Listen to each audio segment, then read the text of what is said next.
ప్రధాన పరికరాల స్థాపన కార్యక్రమానికి విచ్చేసిన గౌరవ ముఖ్యమంత్రి వర్యులు విజనరీ లీడర్ శ్రీ నారా చంద్రబాబు నాయుడు గారికి నా హృదయపూర్వక నమస్కారాలు. భారతీయ జనతా పార్టీ రాష్ట్ర అధ్యక్షులు పివిఎన్ మాధవ్ గారికి నా హృదయపూర్వక నమస్కారాలు.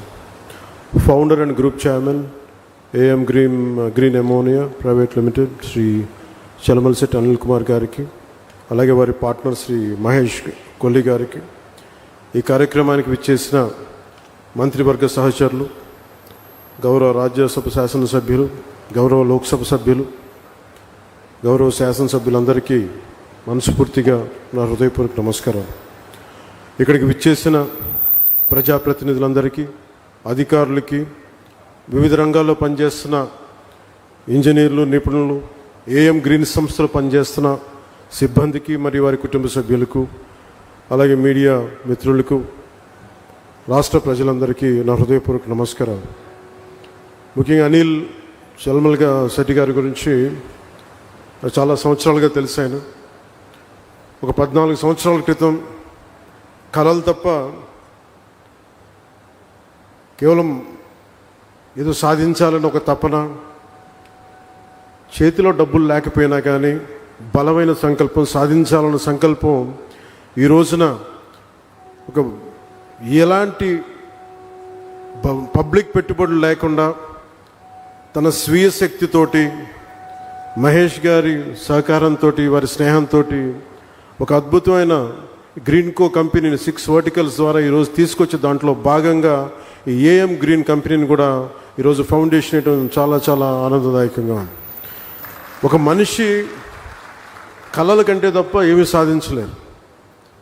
యూకేలో ఉంటూ విద్యార్థిగా ఇక్కడికి వచ్చి కేవలం సూట్ కేసులో ఒక జత బట్టలు, గుండెల నిండా కళలు తప్ప ఆ వ్యక్తికి ఏం లేవు. కానీ ఈరోజు ఆయన సాధించిన విజయాలు చూస్తుంటే, ముఖ్యంగా కాకినాడలో పుట్టి పెరిగినవాడు, ఇక్కడి నుంచి వెళ్ళి ఈ స్థాయిలో తిరిగి తన పుట్టిన స్థలానికి, ఆంధ్ర రాష్ట్రానికి, భారతదేశానికి ఇంత చేయటం మనస్ఫూర్తిగా ఆయనకి చేస్తున్నందుకు మనస్ఫూర్తిగా వారికి నా హృదయపూర్వక అభినందనలు తెలియజేస్తున్నాను. గౌరవ ముఖ్యమంత్రి గారు పదే చెప్తూ ఉంటారు, గవర్నమెంట్ అనేది కంటిన్యూ, ఒక గవర్నెన్స్ అనేది ఒక కంటిన్యూటీ. అది ప్రభుత్వాలు మారచ్చు, పార్టీలు మారచ్చు, కానీ ప్రభుత్వం మటుకు స్థిరంగా ఉంటుంది. గత ప్రభుత్వాల్లో, ముఖ్యంగా ప్రత్యేకించి గత ప్రభుత్వంలో పారిశ్రామికవేత్తలకి ఎలాంటి ఇబ్బందులు ఉన్నాయో అలాంటివి తెలుసు. కానీ గౌరవ ముఖ్యమంత్రి గారు చెప్పేది, పారిశ్రామికవేత్తలకి, పెట్టుబడులకి ఎలాంటి ఇబ్బంది కలగకుండా చాలా ఆరోగ్యకరమైన వాతావరణం ఉండాలని వారు చెప్పే దానికి నిదర్శనం ఈ రోజున ఈ భవిష్యత్తులో ఇది ఒక $10 బిలియన్ ఒక పెట్టుబడులు వచ్చే ఒక బలమైన కంపెనీగా దీన్ని తయారు చేయడం మనస్ఫూర్తిగా వారికి నా అభినందనలు తెలియజేస్తున్నాను. కాకినాడలోని 495 ఎకరాల విస్తీర్ణంలో ఇది ఏర్పాటు కానున్నది. ఇది సంవత్సరానికి 1.5 మిలియన్ మెట్రిక్ టన్నుల గ్రీన్ అమోనియా ఉత్పత్తి లక్ష్యంగా నిర్దేశించబడింది. 15,600 కోట్లు పెట్టుబడులు ఉండగా దానికి అనుసంధానంగా సుమారు $8 బిలియన్ అంటే దాదాపు 60, మన డబ్బులు చెప్పాలంటే 66,400 కోట్ల విలువైన రెన్యూబుల్ ఎనర్జీ పెట్టుబడులు కూడా భవిష్యత్తులో సాధ్యమవుతాయి. 2027 చివరి తొలి దశ కమిషనింగ్ లక్ష్యంగా రెన్యూబుల్ ఎనర్జీ ఆధారిత క్లీన్ ఎనర్జీ కేంద్రంగా ఈ ప్రాజెక్టు రూపుదిద్దుకోబోతుంది. ఈ నిర్మాణ దశలో మొన్న మధ్యన మాట్లాడుకుంటూ ఉంటే అనిల్ గారితో ఎంతమందికి ఉపాధి కల్పిస్తుంది అని అంటే, నిర్మాణ దశలో దాదాపు 8,000 మందికి, అలాగే ఆపరేషన్ దశలో దాదాపు 1,500 మందికి ప్రత్యక్ష ఉపాధి, పరోక్షంగా దీన్ని ఆధారం చేసుకుని కొన్ని వేల మందికి దీర్ఘకాల ఉపాధి అవకాశాలు సృష్టించే ప్రాజెక్టు మనస్ఫూర్తిగా విజయవంతం కావాలని దీనికి వ్యవస్థాపకులైన చైర్మన్ శ్రీ చలమలశెట్టి అనిల్ గారికి, మహేష్ గారికి మనస్ఫూర్తిగా నా శుభాకాంక్షలు తెలియజేస్తాను. గౌరవ ప్రధానమంత్రి శ్రీ నరేంద్ర మోదీ గారి సారథ్యంలోని కేంద్ర ప్రభుత్వ సహకారంతో, గౌరవ ముఖ్యమంత్రి శ్రీ చంద్రబాబు నాయుడు గారి నాయకత్వంలోని కూటమి ప్రభుత్వం పర్యావరణాన్ని పరిరక్షించుకుంటూ అభివృద్ధిలో రాష్ట్రాన్ని అగ్రగామిగా నిలిపే దిశగా అడుగులు వేస్తోంది.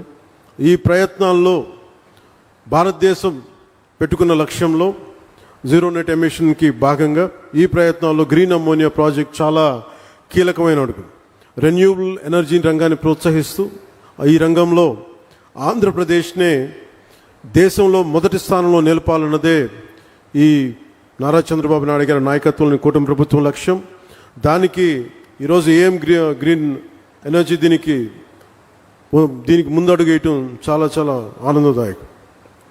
Andhra Pradesh integrated clean energy policy 2024 కింద ఆ దిశగా ప్రభుత్వం వేసిన బలమైన అడుగు Andhra Pradesh integrated clean energy policy 2024. ఈ పాలసీ రాష్ట్రాన్ని భవిష్యత్ రెన్యూబుల్ ఎనర్జీ సామర్థ్య కేంద్రంగా, రెన్యూబుల్ ఎనర్జీ వనరుల ఉత్పత్తి హబ్గా షేప్ తీసుకోబోతా ఉంది. గ్రీన్ హైడ్రోజన్, గ్రీన్ అమ్మోనియా వంటి క్లీన్ ఎనర్జీ ఉత్పత్తికి అనుకూలమైన వాతావరణాన్ని కల్పించగలిగితే మనకి ఇన్వెస్టర్స్లో చాలా విశ్వాసం పెరుగుతుంది. క్లీన్ ఎనర్జీ పాలసీ ద్వారా ఇప్పటికే ఎన్డీఏ కూటమి ప్రభుత్వం విధానపరమైన స్పష్టత ఇచ్చింది. గ్రీన్ ఎనర్జీ ఉత్పాదనకి ఆంధ్రప్రదేశ్ గమ్యస్థానం కావాలి. అదే నారా చంద్రబాబు నాయుడు గారి నాయకత్వంలోని కూటమి ప్రభుత్వ విధానం. ఈ క్లీన్ ఎనర్జీ పాలసీని సద్వినియోగం చేసుకుంటూ ఈరోజు ఏఎం గ్రీన్ సంస్థ మన కాకినాడలో దేశంలోని మొట్టమొదటి 1 మిలియన్ మెట్రిక్ టన్నుల సామర్థ్యం గల గ్రీన్ అమోనియా తయారు కేంద్రాన్ని ఏర్పాటు చేసేందుకు ముందుకు వచ్చినందుకు మనస్ఫూర్తిగా మరోమారు వారికి శుభాకాంక్షలు తెలియజేసుకుంటూ దేశ కాలుష్యరహిత ఇంధన ప్రయాణంలో ఇది ఒక మైల్ స్టోన్గా మనం అభివర్ణించవచ్చు. మనకి ఈ ప్రాజెక్ట్ రెన్యూబుల్ ఎనర్జీ సాయంతో నీటిని ఎలక్ట్రాలిసిస్ చేయడం ద్వారా గ్రీన్ హైడ్రోజన్ ఉత్పత్తి చేస్తుంది. ఈ ప్రక్రియలో వాతావరణంలోని ఈ కార్బన్ ఎమిషన్స్ని పూర్తిగా క్లీన్ చేస్తుంది. పర్యావరణ పరిరక్షణ ఈ యజ్ఞంలో గ్రీన్ అమ్మోనియా ప్రాజెక్ట్ చాలా కీలకమైన అడుగు. ఏఎం గ్రీన్ సంస్థ ఏడాదికి 0.5 మిలియన్ మెట్రిక్ టన్నుల గ్రీన్ అమ్మోనియాను సరఫరా చేసేందుకు జర్మనీకి చెందిన ప్రముఖ ఇంధన సంస్థ యూనిపర్తో ఒప్పందం కుదుర్చుకుంది. తొలిసారి భారతదేశం నుంచి యూరోపియన్ దేశాలకు జరుగుతున్న క్లీన్ ఎనర్జీ ఎగుమతి ఒప్పందం. ఈ చారిత్రాత్మక ఒప్పందానికి ఆంధ్రప్రదేశ్ కేంద్ర బిందువుగా ఉండడం మనందరికీ చాలా చాలా గర్వకారణం. గ్రీన్ అమ్మోనియా ప్రాజెక్ట్ దేశ రాష్ట్ర సుస్థిర అభివృద్ధి సాధనలో ఒక బలమైన గేమ్ చేంజర్. వ్యవసాయం నుంచి రవాణా వరకు అన్ని రంగాల్లో సుస్థిర అభివృద్ధి సాధనకు ఇది చాలా ఉపయోగపడుతుంది. రవాణా, పారిశ్రామిక, జల రవాణా రంగాల్లో క్రూడ్ ఆయిల్ తాలూకు వినియోగాన్ని గణనీయంగా తగ్గిస్తుంది. ఎరువుల తయారీ, విద్యుత్ ఉత్పత్తి, పారిశ్రామిక రంగాల్లో కార్బన్ ఎమిషన్స్ని చాలా బలంగా తగ్గిస్తుంది. దీర్ఘకాలికంగా దీనికి వచ్చే ఉపయోగాలు క్రూడ్ ఆయిల్ ప్రమేయం లేకుండా ఎరువులు తయారు చేయటం, ఫార్మా, రసాయన, ప్లాస్టిక్ ఆధారిత పరిశ్రమల్లో ముడి పదార్థంగా గ్రీన్ అమ్మోనియా ఉపయోగపడుతుంది. దీంతోపాటు వాతావరణంలో కార్బన్ ఎమిషన్స్ని తగ్గించడం ద్వారా 1 సెంటీగ్రేడ్ మార్పు వచ్చినా కానీ చాలా బలమైన మార్పు తీసుకుంటుంది. ఉదాహరణకి ఎందుకు వీళ్ళందరూ మనందరికీ సగటు మనిషికి అర్థం కావడానికి చెప్తున్నాను. మనకి పిఠాపురంలోనే చూశారు, సముద్రం ముందుకు వచ్చేస్తూ ఉంటుంది. దీనికి 2-3 సెంటీగ్రేడ్స్ భూ ఉష్ణోగ్రత పెరగగానే సముద్రం అక్కడ ఐస్ కరిగి మనకి సముద్ర మట్టం పెరిగిపోతూ ఉంటే ఇలాంటివన్నీ తగ్గించడానికి ప్రపంచ దేశాలన్నీ కలిపి తీసుకున్న నిర్ణయం భూ ఉష్ణోగ్రత తగ్గించాలని. దానికి ఈ క్రూడ్ ఆయిల్ ప్రమేయం లేకుండా ఎలాంటి ఆల్టర్నేటివ్ ఎనర్జీస్ తయారు చేయాలి, క్లీన్ ఎనర్జీ ఎలా తయారు చేయాలి, దాంట్లో భాగంగానే ఇవన్నీ స్టార్ట్ అవుతుంది. గ్రీన్ అమ్మోనియా ప్రాజెక్టు స్టార్ట్ అయింది ఇక్కడ. దీనివల్ల రాష్ట్రానికి ఎన్నో దీర్ఘకాలిక లాభాలు కలిగి ఉన్నాయి. విద్యుత్ రంగం సంక్షోభం నుంచి పెట్టుబడిదారుల విశ్వాసం దిశగా ఇది ముందుకెళ్తుంది. గత ప్రభుత్వం పాలనలో వచ్చినప్పుడు మీకు తెలుసు, 2 నెలల్లోనే పవర్ పర్చేస్ అగ్రిమెంట్స్ రద్దు చేసి పునఃసమీక్ష పేరుతో విద్యుత్ రంగాన్ని సంక్షోభంలోకి నెట్టేశారు. విదేశ పెట్టుబడిదారులని ఇబ్బందులు గురిచేసి కోర్టు కేసుల వల్ల చాలా ఫైన్స్ చెల్లించాల్సిన పరిస్థితి తెచ్చారు. అలాగే ఈ కియా కంపెనీ యాజమాన్య ప్రతినిధులను కూడా చాలా బహిరంగంగా బెదిరించారు. కానీ ఈ సందర్భంగా మేము గౌరవ నారా చంద్రబాబు నాయుడు గారి నాయకత్వంలో కూటమి ప్రభుత్వం పెట్టుబడిదారులని వేధించదు, అండగా నిలబడుతుంది.